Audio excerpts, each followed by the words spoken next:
Station Ghanpur, Narmetta రెండు మండల శివార్లలో పాపిట తీసినట్టు ఎత్తైన పర్వత ప్రాంతాలు, మధ్యల గండి, అదే మల్లన్న గండి.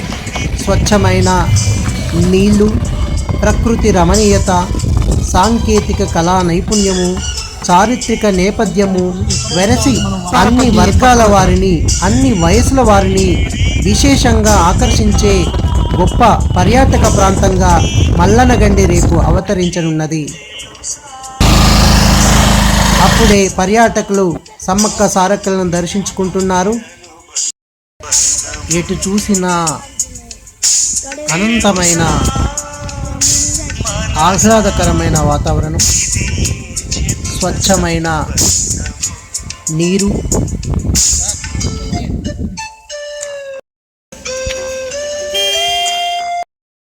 నీలాల నింగిని తాకే ఎత్తైన పర్వత సానువులు, భూమికి పచ్చని రంగేసినట్టు పంట పొలాలు, తోవంతా ఎర్రటి మార్గం వెరసి ఎంత స్వర్గం.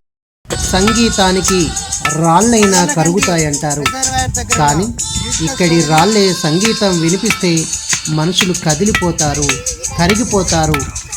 ఇక్కడ ముఖ్యంగా పిల్లలు, యువకులు ఈ రాళ్లపై సంగీతాన్ని వాయించి మురిసిపోతారు. ఇక్కడ చిన్నారులకు ప్రతిదీ ఆసక్తినే కలిగిస్తుంది. ప్రతి చిన్న పనిలోనూ వాళ్ళు ఆనందాన్ని వెతుక్కుంటారు. గుట్టపై 1 కిలోమీటర్ నడిస్తే ఆది మానవులు నిర్మించుకున్న డాల్మెన్ సమాధులను మనం చూసి ఆశ్చర్యానికి లోనవుతాం. 1 కిలోమీటర్ దూరం ట్రెక్కింగ్ చేయాలి. కాలేజ్లో చదివే విద్యార్థులు, ఉపాధ్యాయులు ఈ మల్లన్నగండి పర్యాటక ప్రాంతాన్ని సందర్శించడానికి వచ్చారు. శ్రీ సాయి రెసిడెన్సీ జనగామ జిల్లా కేంద్రం నుండి బయలుదేరిన వీళ్ళు వడ్లకొండ, నర్మెట, ఆగాపేట మీదుగా దొంగచెల్మ తండా, మనుగోతల తండాలు దాటి ఈ ప్రాంతానికి వచ్చారు.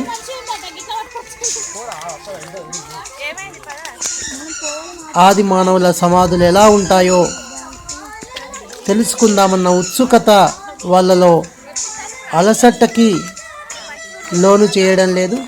ఉత్సాహంగా ఈ యాత్ర కొనసాగుతోంది. చిన్నారులు అంతే ఉత్సాహంతో దగ్గరకు వచ్చేసిన డాల్మెన్ సమాధులు వస్తాయి. ఈ ఒక్క రోజు నడుస్తున్నాం కానీ రాళ్ళ కూడా దాటితే ఇక డాల్మెన్ సమాధులే వేగంగా. టీచర్లు ఇప్పుడు ఇట్లాంటి యాత్రలు చాలా తక్కువ ఎంచుకుంటారు.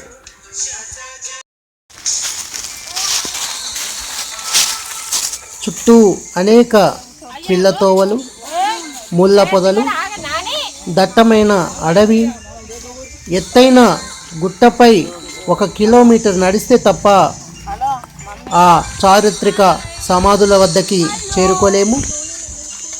గైడ్ తప్పనిసరి అవసరము. అక్కడి గ్రామస్తులకు ఈ చారిత్రక నేపథ్యము, చరిత్ర కూడా తెలియదు. ఇదిగో అవి మనం ఇప్పుడు డాల్మెన్ సమాధి దగ్గర ఉన్నాం. జనగామ జిల్లా గన్పూర్ మండల కేంద్ర పరిధిలో ఉన్న ఒక గుట్ట పైన డాల్మెన్ సమాధి ఉంది. ఇట్లాంటి 4 సమాధులు ఉన్నాయి. మరికొన్ని పాక్షికంగా నిర్మాణంలో ఉండి వదిలిపెట్టిలో ఉన్నాయి. వీటిని మెగాలిథిక్ బరియల్స్ అంటారు. మెగా అంటే పెద్దది, అంటే పెద్ద రాతి యుగము. లిథిక్ అంటే రాయి. మెగాలిథిక్ పెద్ద వీటిని సమాధులని మనం ఎట్లా గుర్తిస్తామంటే ఈ నిర్మాణాలే చాలా అరుదైనవి. ఒక్కొక్క రాయి కొన్ని టన్నుల బరువు ఉంటుంది. ఈ రాయి వీళ్ళు ఏం చేస్తారంటే ఒక్కొక్క రాయి పైన స్టెప్స్ లాగా పెట్టి ఆ రాతి పైన ఇట్లాంటి పెద్ద బరువైన బండలను తిరిగి కప్పారు. తర్వాత చనిపోయిన మనిషిని వాటి బొక్కలను తీసుకొని కుండల్లోనో, రాతి పేటికల్లోనో, రాతి పెట్టెల్లోనో పెట్టి ఈ డాల్మెన్స్ కింద పెట్టేవారు. అంటే పూర్వకాలంలో మనుషులకి ఆత్మలు ఉంటాయని, ఆత్మలు తిరిగి జీవిస్తాయని, ఆత్మలు తిరిగి ఊళ్ళలోకి వస్తాయని చెప్పి ఏం చేసేవారు, ఇట్లాంటి రాతి కట్టడాలు కట్టి చుట్టూ మళ్ళీ ఒక స్టోన్ సర్కిల్, పెద్ద పెద్ద రాళ్ళని ఒక గుండ్రంగా పెట్టేవారు. తర్వాత వీరికి ఇష్టమైన ఆహార పదార్థాలను, వీరు అవసరమైతే బంగారము అట్లాంటి లోహాలను, వారు వాడిన అలంకరణ సామాగ్రిని కూడా మనం ఈ భూమి లోపల ఉండే సమాధులలో చూస్తాం. ఇట్లాంటి వాటిలో కేవలం ఎముకల్ని మాత్రమే కుండలలో పెట్టి వీటిలో పెట్టేవారు. మన వరంగల్ జిల్లా, జయశంకర్ భూపాల్ జిల్లా, అక్కడ తాడ్వాయి మండలంలో ఇట్లాంటి మెగాలిథిక్ బరియల్స్ను రాష్ట్ర ప్రభుత్వం గుర్తించింది. వాటికి కొన్ని కోట్లు మంజూరు చేసి పర్యాటక శాఖ పరిధిలోకి తీసుకుంది. మనం కూడా మన ఈ జనగామ జిల్లాలో ఒక కాశ్మీరు, ఒక కన్యాకుమారి, అరకులోయ అన్నీ మల్లన్న గండే కాబట్టి ఇక్కడ చారిత్రక ప్రాంతము, వినోదాత్మక ప్రాంతము, సాంకేతికంగా రిజర్వాయర్ నిర్మాణం జరిగింది. అన్ని విధాల ఆకట్టుకునే ప్రాంతం ఇది. ఇట్లాంటి బరియల్స్ మనకి ఇంకా ముందుకెళ్తే మరో 2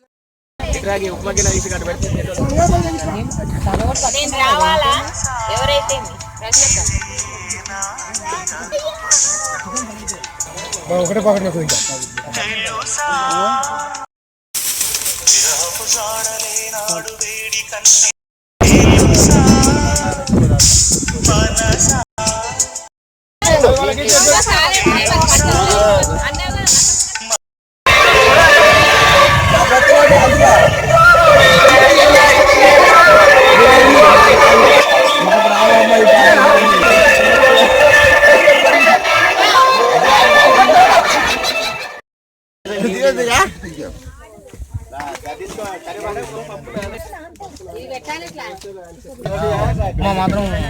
ఉప్మా అయింది, తేడా లేదు, ఉప్మా అయింది. సార్ చెప్పండి సార్, మీ ఈ టూర్ అనుభవం మీకు ఎలా ఉంది? ఈ రోజు మనం అందరం రావడం చాలా సంతోషంగా ఉంది. ఇక్కడ ఈ ప్రకృతిమైన ఈ వాతావరణానికి అందరూ తన్మయానికి లోనైనాడు. ప్రతి సంవత్సరం ఇట్లాగే ఏదో ఒక లొకేషన్కి పోయి మంచి ఎంజాయ్ చేద్దాం.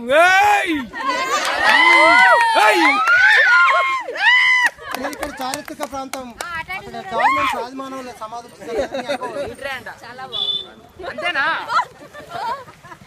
మీరు చెప్పండి. చాలా బాగుంది, ఇంకా చాలా కొత్తగా అనిపించింది. కేంద్రంగా ఉంది, ఇంకా చాలా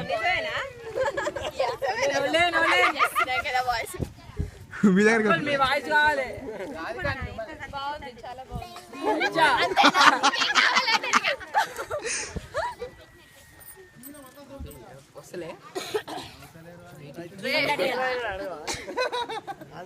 ఆంధ్రాయణ చూడలేదు.